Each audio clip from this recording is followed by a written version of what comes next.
I hope you're doing really well. And finally, I managed to make this video to show you how to make kimchi. But some of you have been asking, like, what's the recipe? How do you make it? There you go. So this is napa cabbage that I cut this way, and then I cover it all with salt. So I put a lot of salt, like 5-6 spoons of salt, and then this is what happened. There's a lot of moisture there. So what I'm gonna do, I'm just gonna rinse this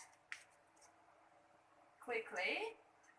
So the salt takes the moisture out of the cabbage out, and at the same time we're gonna need salt. We're gonna need the salt to ferment. What it means by is because to make kimchi we do not use culture. So what we're gonna do, a culture or a starter. So what we're doing is adding some salt, because salt makes the bad bacteria that we do not want to not be able to live in here. So I put in salt and just let it sit for like 30 minutes.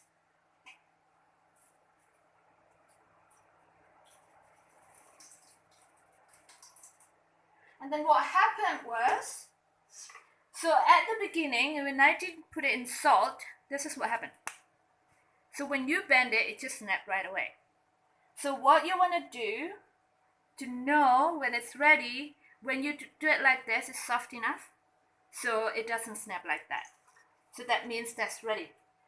And also I left some of, remember, before you cut, don't cut all of your kimchi, just leave some, like a couple or 3 to, I'll show you later why we need that. Okay, another thing that I did while waiting for this earlier, I made this paste. So this paste basically chili. You can add more, like 5 or 6. It depends like how spicy you want. And then ginger. I didn't peel the ginger because this ginger is organic. You do not need to peel because there's a lot of good stuff in the skin of ginger. And then garlic. You can add more. So there is no fixed recipe in this one. So if you want to add more garlic, actually I learned that like the more garlic you put in, the better. So what I did was I just like put all this together, kind of smaller, and I put it in the dry blender because this works better without water. So I blend all of this, becomes this. And then another thing that I prepared is I just had tiny bit of carrot. You do not have to if you don't have, but I've got a little bit of carrot, and then green onions I already cut. So what I'm going to do is I'm going to mix all this together.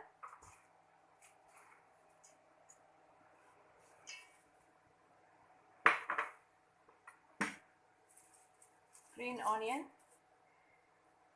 This is the fun part.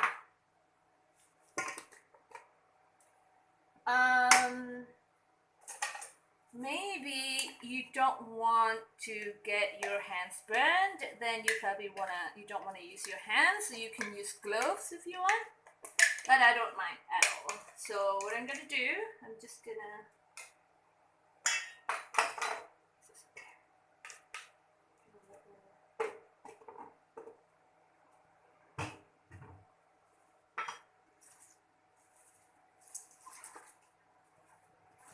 So what you want to do, you want to just mix it all together like this. So usually when you make like a real Korean kimchi, you will need to buy a chili paste. So the paste, they added like some other paste that you can buy. But I don't have that, and I prefer everything from scratch and fresh, and I know what I put in there. So I just use everything fresh. So it smells really good. Oh my god, so good. If you want, you can already try it. Do it like this. Oh my god, really spicy.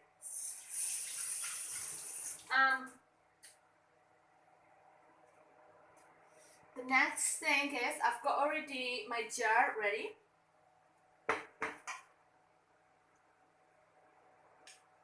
And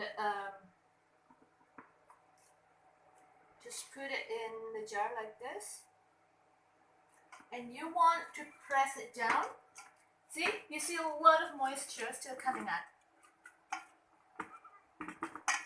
So what you want to do, you really want to press it down so that the liquid is going up.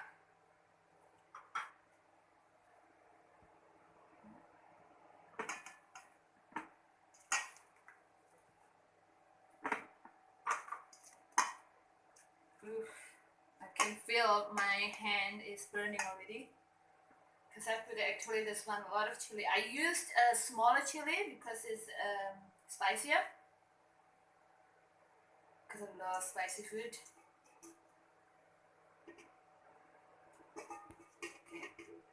You do want this liquid.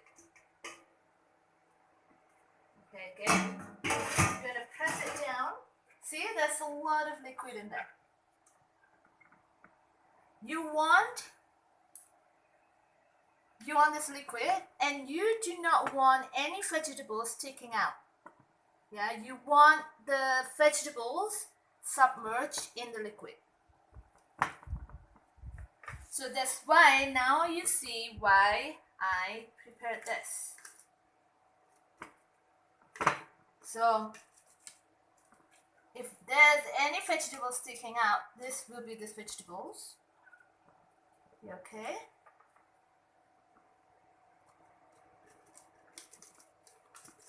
Another one.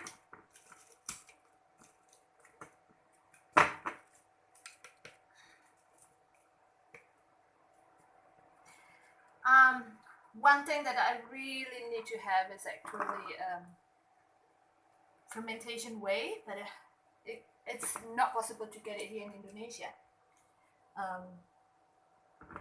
So what I normally do, but this is not tall enough. You can put this one in so to make sure to get the liquid out, but up.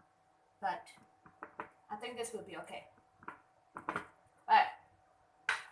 So we are ready.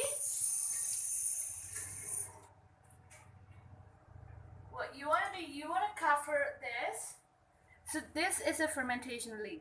So there's a tiny little hole over there. You can see it, yeah. So this will let the air out, but it won't let the air in. Like any bacteria from outside cannot come in. So you're gonna need that. If you do not have it, you can just use a normal lid and then just like close it like this, but don't close it tight. But if you have this, which is good, you can just close it like this. Yeah, this doesn't work well. Okay, so you leave this in the counter for 2-3 days. Up to you, like you can taste it. Depends on like how sour you want it. You can taste it every day and then see, oh, this is good already, and then you can just like put it in the fridge. Change the lid and put it in the fridge. So if you do not want to ferment any longer, you need to put it in the fridge. So I would normally leave it for 3 days. Some people can be, it depends on where you are as well. If you're in a colder temperature, it might need a week. So you gotta taste it. Alright, I hope this is useful and happy fermenting. Ciao.